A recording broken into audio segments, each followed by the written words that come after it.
Satu kali Fatimah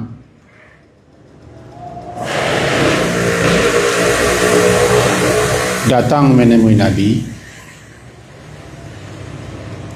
sewaktu ada tawanan perang. Seorang tawanan perang laki-laki didapati oleh Nabi. Lalu Fatimah menemui beliau. Ternyata Nabi tidak di rumah. Yang ada di rumah adalah Aisyah. Fatimah menceritakan kepada Aisyah bahwa tangan beliau pecah-pecah dan luka-luka lantaran memegang batu untuk penggiling gandum. Karena orang dulu menggiling gandum dengan batu-batu, putar-putar, masukkan, putar masukkan, sehingga tangannya lecet-lecet dan luka-luka. Dan terasa sekali penat dan letih Fatimah. Tolong katakan kepada ayahanda bahwa saya meminta agar tawanan itu diberikan kepada saya sebagai pembantu.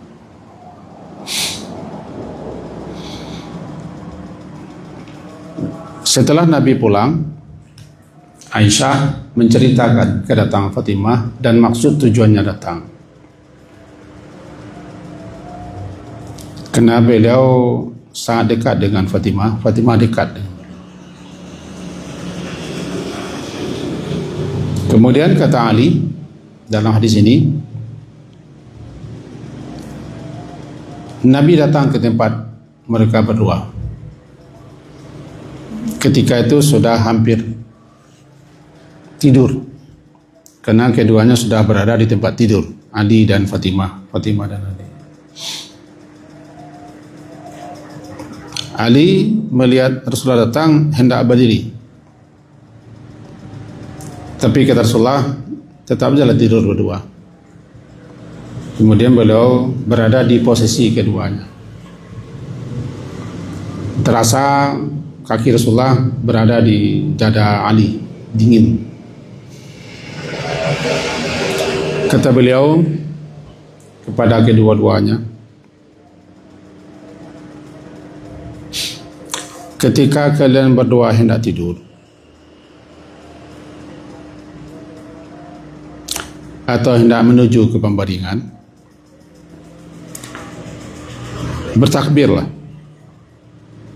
sebanyak 33 kali, bertasbihlah 33 kali, dan bertahmidlah 33 kali, atau bertasbihlah 34 kali, kemudian takbir dan tahmid masing-masing 33 kali, atau dalam hal lain berbunyi bertakbirlah 34 kali, lalu tasbih dan tahmid masing-masing 33 kali. Jadi ada berbeda riwayat. Intinya adalah bertakbir, bertasbih, bertahmid, atau bertasbih, bertahmid, bertakbir. Dalam riwayat lain katakan itu lebih baik daripada kalian berdua, daripada pembantu yang diminta, karena kedua-duanya sepakat untuk mengadu Rasulullah melihat Fatimah amat letih dan lelah. Lalu Ali menyarankan kepada Fatimah untuk menemui Rasulullah. Dari ini dapat kita beberapa pelajaran. Yang pertama, di samping ini sebagai zikir akan tidur, jangan tinggalkan dan jangan lupakan. Bahkan dalam beberapa riwayat Ali tidak pernah meninggalkan bacaan ini. Sampai-sampai ketika terjadi perang pun Ali tetap ketika malam hari membaca ini. Pernah beliau kelupaan membaca ketika perang Siffin, lalu beliau susul lagi. Itu dalam sebuah riwayat. Di samping ini zikir ketika tidur juga ucapan ini, bacaan ini bila dimuazabahkan, dirutinkan membacanya atau mengamalkannya,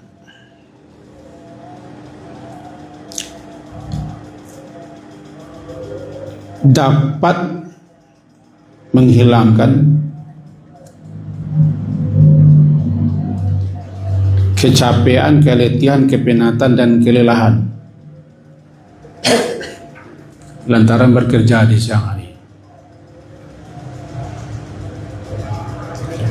atau lantaran berusaha di siang hari sehingga menimbulkan penat, letih dan lelah. Ini masalah keimanan, masalah keyakinan. Karena lelah, letih, penat itu adalah sesuatu akibat daripada bekerja.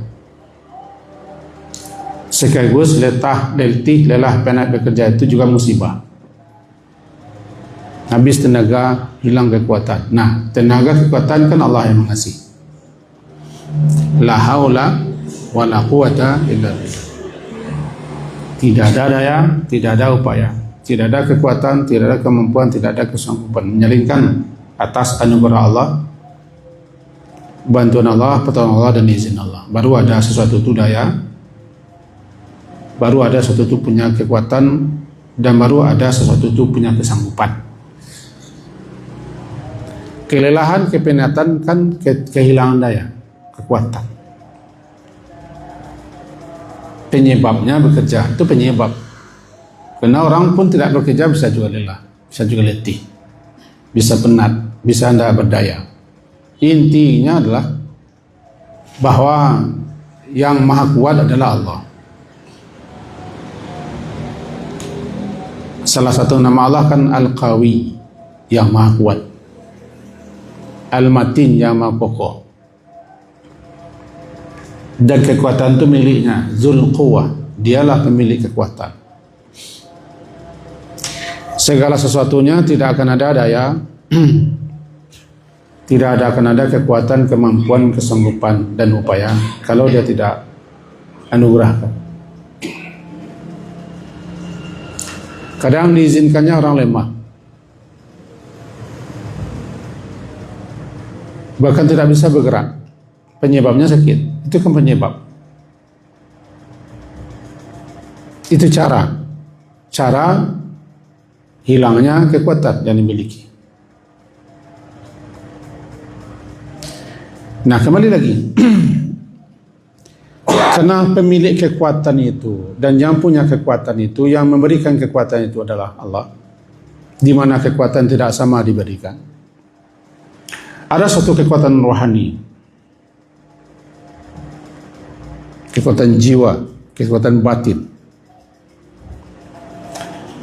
yang kali itu dapat mendorong orang kuat jasmani, yaitu kekuatan zikir. Siapapun yang berzikir mengenal Allah, menyebut nama Allah, berhubungan dengan Allah selalu, maka Allah akan berikan kekuatan kepada jiwa dan raganya.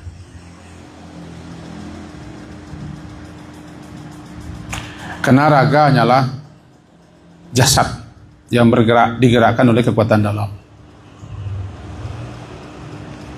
Lalu ini dibaca oleh Ali, tidak pernah ditinggalkan. Fatimah juga membacanya. Semenjak itu tidak ada lagi dia mengeluh, penat, capek dan lelah.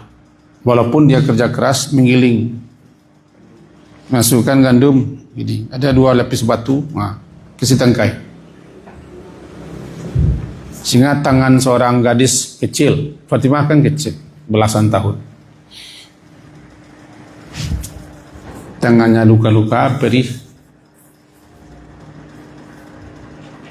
retak-retak, dan semenjak bersuami dengan Ali memilih hidup sederhana.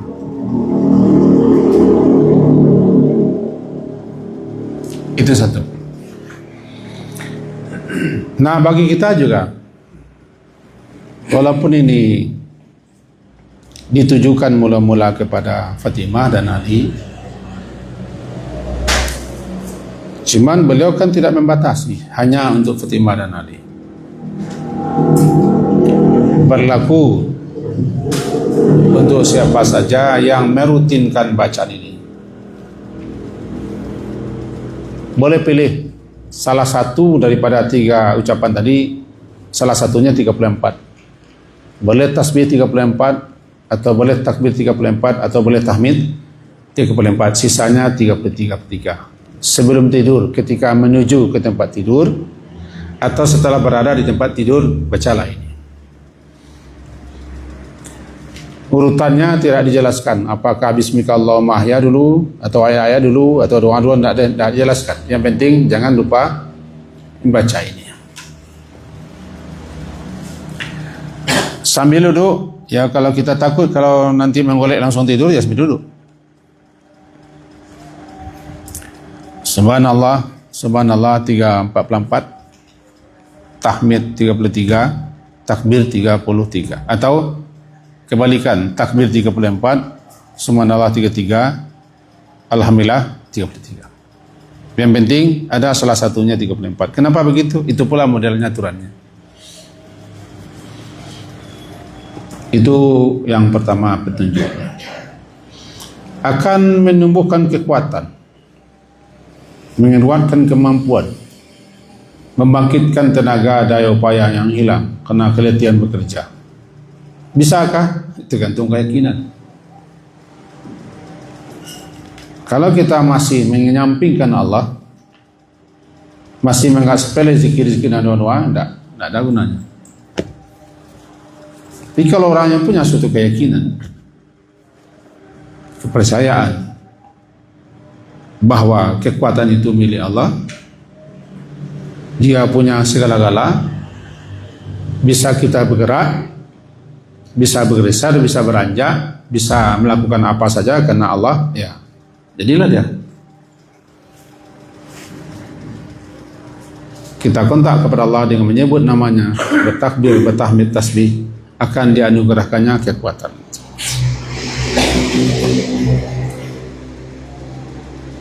Terutama daripada kelelahan, kepenatan, kecapean, keletihan di siang hari. Sehingga bangun pagi dia kembali fresh, segar, dan bekerja di siang harinya timbul tenaganya. Satu ya pelajaran. Yang kedua, menengok beberapa hadis. Dalam riwayat lain, bahwa sudah sepantutnya, sepantasnya seorang kepala keluarga atau suami, di sini Ali bin Abi Thalib, tidak terlalu memanjakan istri.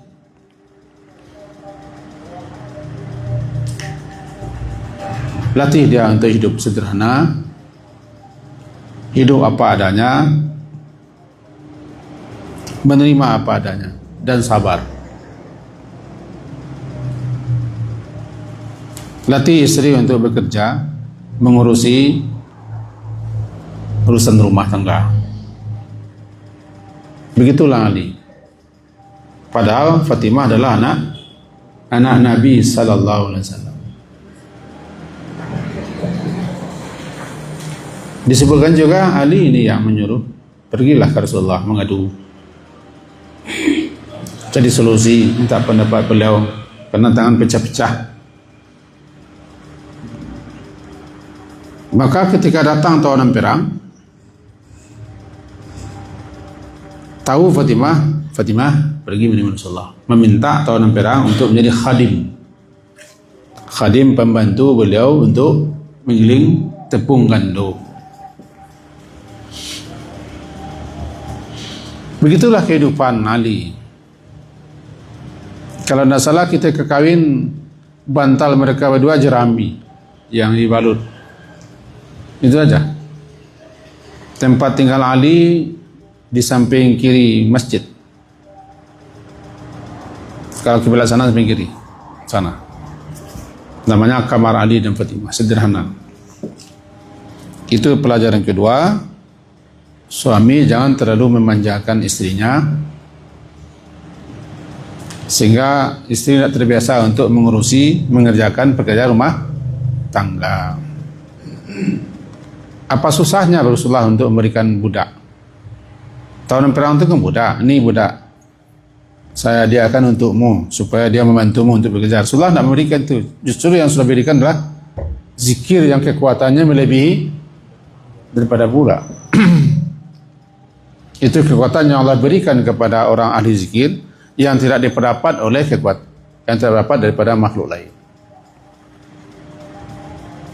Pelajaran kedua. Pelajaran kedua daripada hadis ini, disenangi kita, disukai kita mendawamkan. Mendawamkan itu selalu apa yang telah kita lakukan, maka rutinkan. Walaupun sedikit, tapi rutin. Maka rutinkanlah ini sampai terbiasa, sampai namanya otomatis. Karena berat itu kan menjelang terbiasa. Yustahabu al-mudawamah, disukai kita untuk mendawamkan zikir ini sebagaimana riwayat kata Ali, ma taraktuhu mundu sami'atuhu minan nabi, aku tidak pernah meninggalkan zikir ini, takbir 34, tasbih 33, tahmid 33, mundu semenjak aku mendengar Rasulullah mengatakan seperti itu. Dikatakan kepada beliau, apakah juga engkau membacanya ketika terjadi perang Siffin? Siffin itu kan perang berontak, perang pertama yang terjadi antara kaum muslimin. Kata beliau, aku tidak pernah tinggalkan. Ini Ali. Maka untuk itu kita juga disukai untuk mendawamkan zikir ini akan tidur. Mula-mulanya berat, karena syaitan paling tidak suka kita berzikir. Sebab kalau kita berzikir, syaitan terhalang untuk masuk mempengaruhi kita, termasuk untuk mendekam dalam jiwa dan hati kita. Maka lawanlah malas itu. Sebab kalau malas diperturutkan, tidak jadi. Makanya beliau SAW berdoa kepada Allah agar jangan malas. Allahumma inni a'udzubika minal ajzi wal kasal. Ya Allah, aku berlindung kepadamu daripada ajzi, lemah dan malas. Lemah dan malas sama-sama berujung tidak bisa. Tidak bisa bekerja, tidak bisa berusaha, tidak bisa amal karena lemah. Juga tidak bisa bekerja, tidak bisa beramal karena malas. Jadi malas itu obatnya satu cuma, rajin, lawan dia. Belum ada formulanya, belum ada pelnya atau obatnya untuk bisa ditelan, bisa dipakai supaya jangan malas. Tidak, obatnya satu, lawan dan rajin. Istilahnya yustahabbu al-mudawamah, disenangi untuk merutinkan membaca. Karena siapa yang mendawamkan, merutinkan bacaan ini, yang tadi, lam yusibhu iya, tidak akan ditimpa dia oleh kelemahan, keletihan. Karena Fatimah itu syakat, dia datang mengadu kepada Rasulullah tentang dia letih penat, at-ta'ab minal amal, letih dan penat dalam beramal, yaitu dalam giling adonan gandum.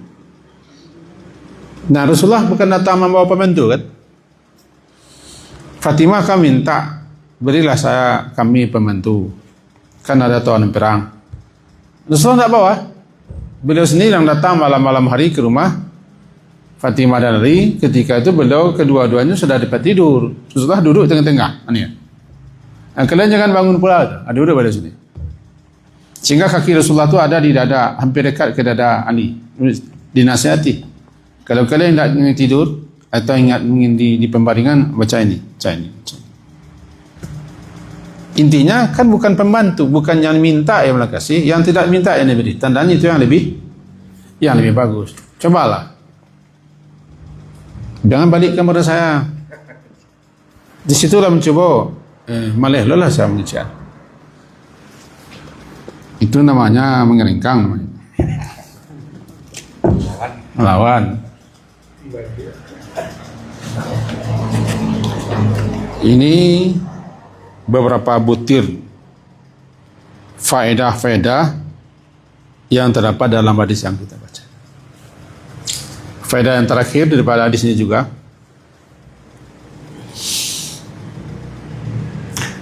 boleh mertua menasihati menantunya seperti Nabi menasihati Ali.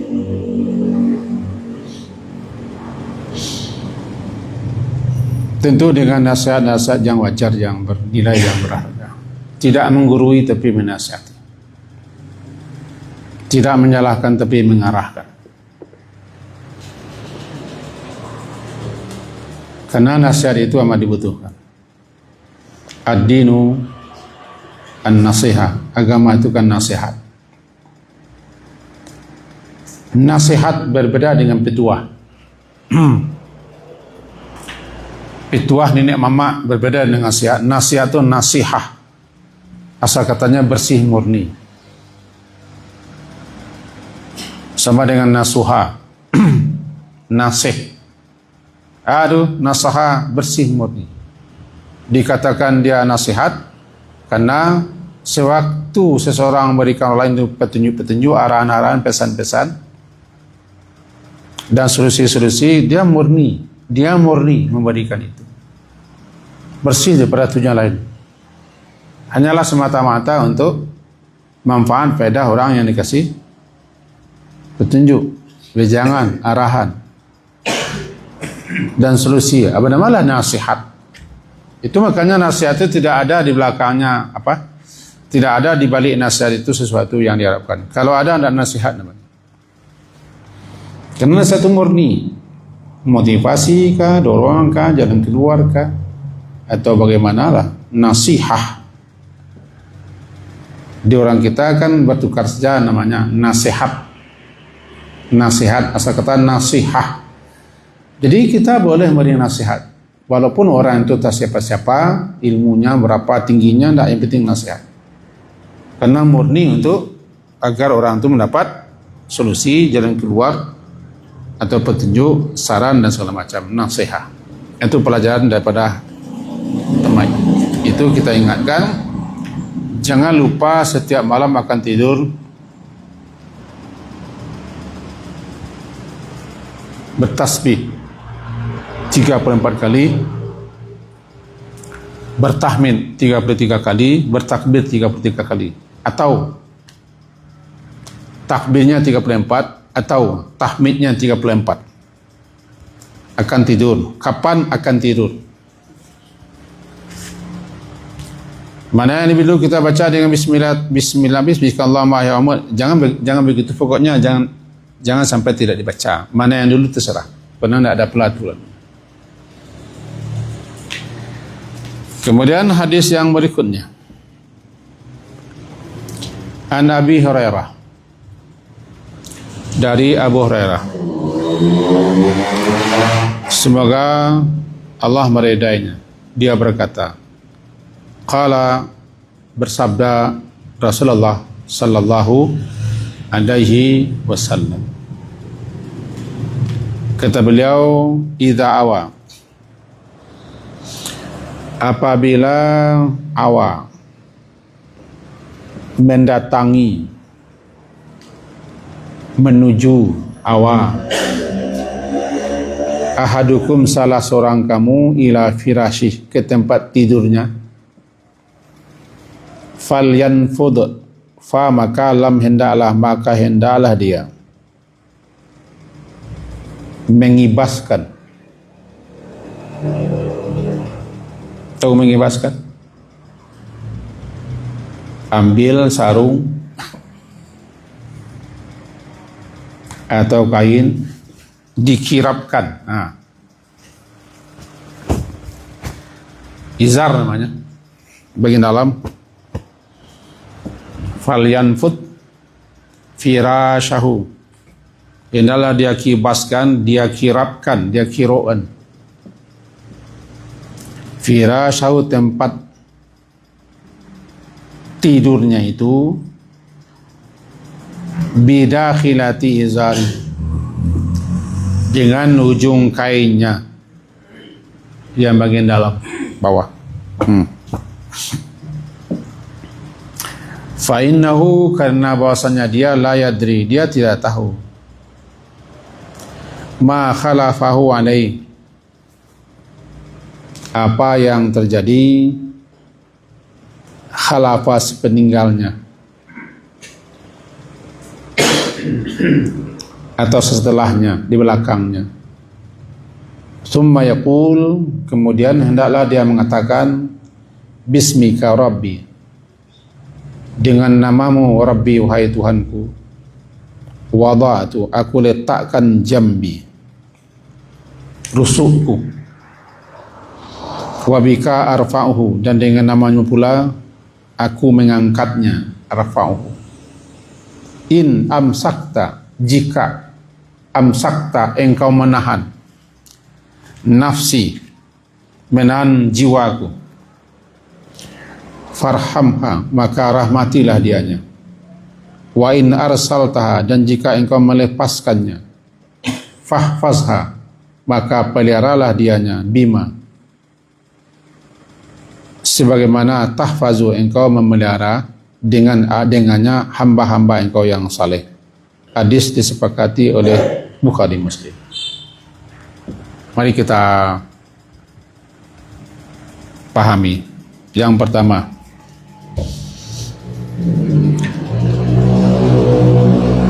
sepeninggal kita, di belakang kita, ketika kita pergi, berarti kita tidak berada di kamar, tidak berada di rumah. Kita tidak tahu apa yang terjadi di belakang kita, di tempat tidur kita, di kamar kita, di rumah kita.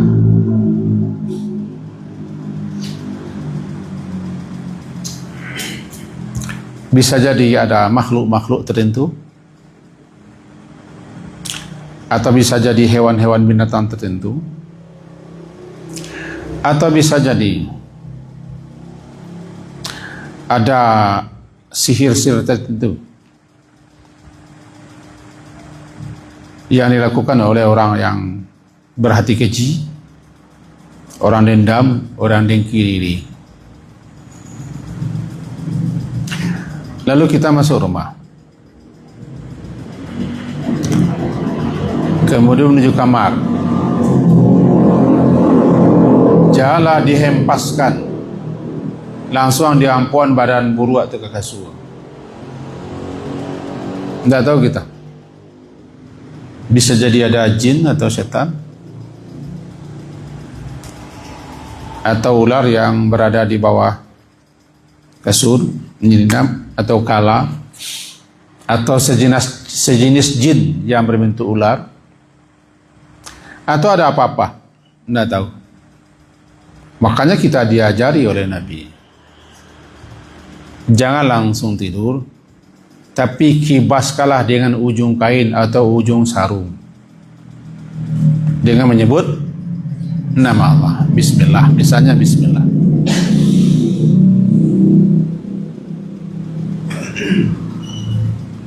Lebih-lebih lagi kamar yang sudah lama tidak kita tempati.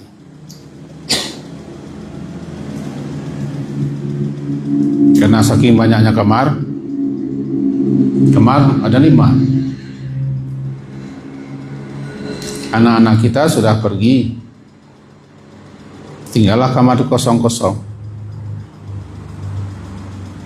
Langkah pertama, jangan biarkan kamar itu gelap. Siang hari masukkan angin supaya bertukar udara, hilang bakteri-bakteri.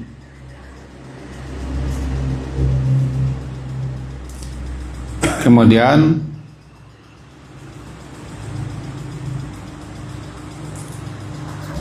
jangan biarkan dia gelap gulita. Kasih penerangan dan jangan sampai tidak dibuka-buka pintunya. Buka juga lah.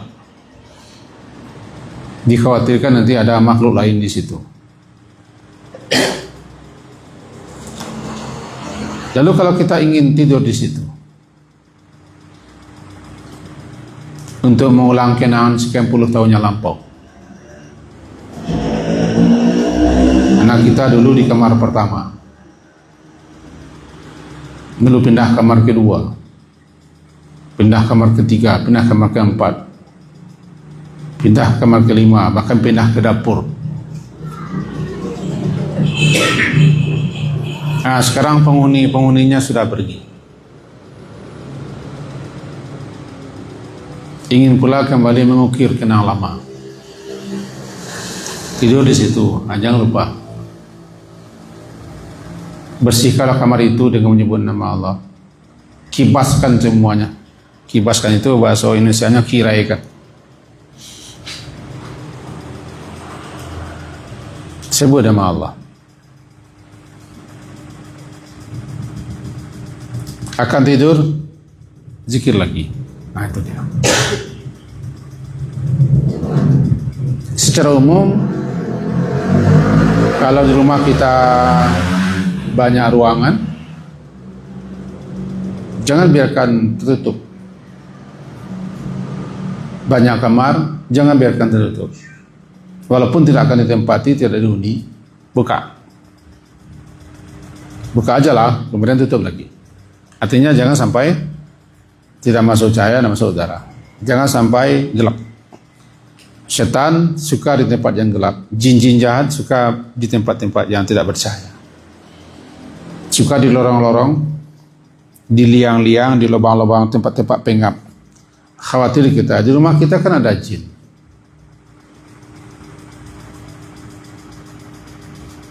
Kalau ada jin itu nak nampak, ya karena nak nampak itu maka namanya jin.